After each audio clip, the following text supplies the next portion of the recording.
नमस्कार श्रोताओं, हमारे YouTube चैनल में आप सभी लोगों का मैं हार्दिक स्वागत अभिनंदन करता हूं। श्रोताओं, एपिसोड भाग 6 में मैंने बताया था कि नल पुराण की कहानी जो चल रही थी नल पुराण इतिहास में, राजा नल गजमोतनी राजा नल भूमासुरदानी का वध करते हैं।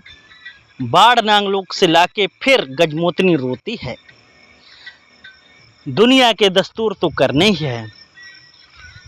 राजा नल कहते हैं, तुमने ही अपने पिता को मरवाया है, फिर तुम क्यों रोती हो? गजमोतनी कहती है, तो नियम है संसार का, एक करना तो पड़ता ही है। मेरे प्यारे दोस्तों, मेरे प्यारे श्रोताओं, अगर आपको मेरी ये छोटी नल पुराण की कहानी अच्छी लगे तो वीडियो को लाइक करें, चैनल को सब्सक्राइब जरूर करें। श्रोताओं, अब दाना का अंतिम संस्कार करने के बाद में क्या होता है, श्रोताओं ध्यान से सुनिए। गजमोतनी कह रही है, हर का विवाह करो। अब विवाह कैसे हो दोस्तों? गजमोतनी कहती है, चिंता मत करो। गजमोतनी ने दिव्यलोक से नारद जी को याद किया, नारद जी को बुलाया और राजा नल ने भय माता को बुलाया जो जोड़ी बनाती थी। राजा नल की और भय माता ने राजा नल की भामरे डलवाई। भामरे डलवाकर सब कुछ विवाह के नियम और रीत समझाई। अब दिव्यलोक के नारद मुनि कह रहे हैं राजा नल से, राजा नल ध्यान से सुनिए। गजमोतनी से कह रहे हैं, गजमोतनी मैं तुम्हें नल पुराण की कथा सुना रहा हूँ, नल पुराण का इतिहास सुना रहा हूँ। ये आपके गजमोतनी और नल के सिवा और मैं दिव्यलोक में रहता हूँ, 3 लोगों के अलावा चौथे को किसी को पता नहीं है। ये आपके बहुत काम में आएगा। सुनो, राजा नल राजा प्रथम के पुत्र कैसे हुए, नरबरगढ़ में कैसे जन्म हुआ, राजा नल का जन्म जंगल में कैसे हुआ, राजा नल ने शेरनी का दूध कैसे पिया, राजा नल ने कहाँ रहे, कहाँ कहाँ जीवन बिताया, ये सब नारद मुनि ने गजमोतनी को सुनाया।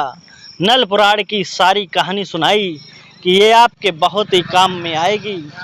उसके बाद में राजा नल बोले, चलो अब चलते हैं मामा। फूलचंद और पन्नालाल समुद्र के तट पर घाट पर इंतजार कर रहे होंगे।